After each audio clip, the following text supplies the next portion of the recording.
Bassem, Youssef, welcome to the program. Thank you for joining me again. Thank you very much. Glad to be here. Bassem, you have just undergone 5 hours of interrogation. What was it like? What did they ask you? Well, because what I present is visual, it's video, these are like episodes. So basically we were going through the punchlines that were considered by others as an insult to the president, or as some sort of being in contempt to the Islamic religion. So we were basically answering question line by line, phrase by phrase, and joke by joke. And how did they take it? I mean, look, Bassem, the last time I interviewed you was in December, and you said to me on this program that, yes, President Morsi and the powers that be seem to like it all so far, that this is the best time to have a satirical program in Egypt. Are you eating your words, or do you still believe that to be the case? No, not at all. I mean, first of all, it is the best time to have a political satire show in Egypt because everything is happening around us is surreal. I mean, if you don't make fun of it, you'll just like wither away and die. I mean, that's your only option. Maybe President Morsi still liked my program. I mean, that was, of course, an assumption. But the problem is that it's not just the problem of President Morsi. It's the problem of the people who are basically behind the power, the Muslim Brotherhood. Before, I mean, when I went on with Jon Stewart, on all my interviews, I said, if democracy got the Muslim Brotherhood in power, they should have a chance. And I still stand by my words. But the thing is, if they have a chance in a truly democratic elected system after a revolution, they need to shape up and they need to step up. And all what we have seen so far is basically the same old game and the business as usual, prosecuting people who with freedom of speech. Do you think the revolution is going backwards? Oh, the revolution have gone backwards so long ago. No, I mean, I think it's a phase that any revolution should pass by. And basically, the good thing about the revolution that we need people to show up for their words. They need to step up. And now it is the time for the political Islamic power to actually step up and show us if they're actually truly moderate and they're truly democratic and they believe in democracy. Well, let me ask you, because, look, they've accused you of not only insulting the president, but also, you know, partaking in public disorder by your satire programs, and also insulting Islam. How worried are you about the seriousness of those charges? I'm not worried at all because I'm a Muslim, I'm a practicing Muslim. I always say I'm a proud Egyptian, I'm a proud Muslim. So it's basically, it is some sort of an accusation that comes from the time of the Inquisition. So this is modern time Inquisition where they hold people for their words and they use holy reasons to put them in jail. So I'm not worried because I have not done anything to insult my religion, which I'm proud of. There are some people who want to make it as if it is a fight or a struggle between seculars and Muslims. This is not true. Many people like me who are practicing Muslims, they are moderate and they don't like the people who represent what they call political Islam.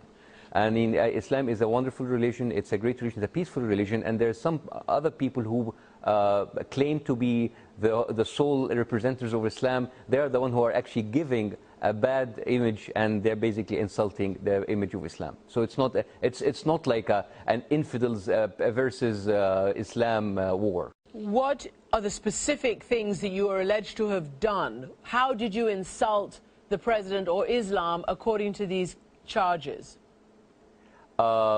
Specifically, I think about insulting the president, there was a couple of punchlines basically commenting on his speeches, which, as I think it was written, that people felt extremely affected psychologically to see their president being insulted, and that would actually affect our status throughout the world. Are you intimidated by this? 5 hours of interrogation, more than $2,000 in bail, possible trial, who knows what next? Are you changing the tone of your show? The tone of my show is actually getting higher and higher and higher. And I'm not intimidated, I'm just exhausted by this. So I'm not going to let this drain me. I'm just going to continue and continuing with the show, continuing with the same high tone of the show. We're not going to back down. We're not going to actually, we're not going to relax about what we do. We're just going to have fun doing it as usual. President Morsi's office says that the public prosecutor operates independently of the presidency and that he, President Morsi, respects free speech. Do you believe that? Well, again, if they said that, I believe it. But this is exactly the same rhetoric that we heard from the ex-regime.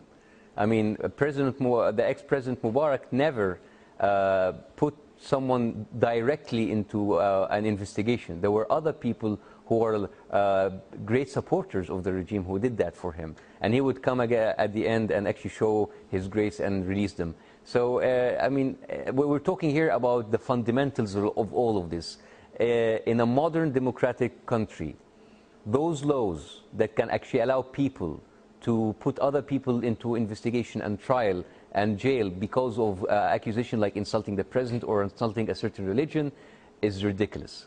These are actually the foundations of a fascist regime. The law of the insulting the president has been there since the 1880s. This was taken from the French law, which was abandoned in 1904. We are actually we are operating with a law that has been obsolete for over a century. It's ridiculous.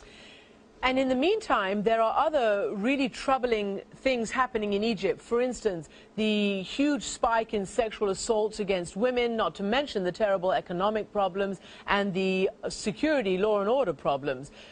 I mean, do you see the government able to tackle this? Are they reacting against you because they feel under threat by the other real problems that are happening in Egypt?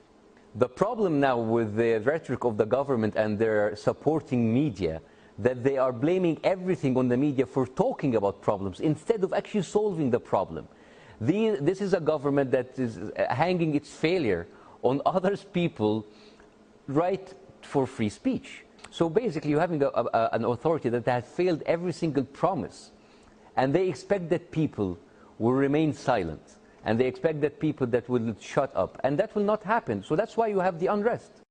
And Bassem, finally, when I interviewed you a few months ago, you told me that your mother was quite worried about you, that every time you popped up on television, she thought that you were going to be hauled off to jail.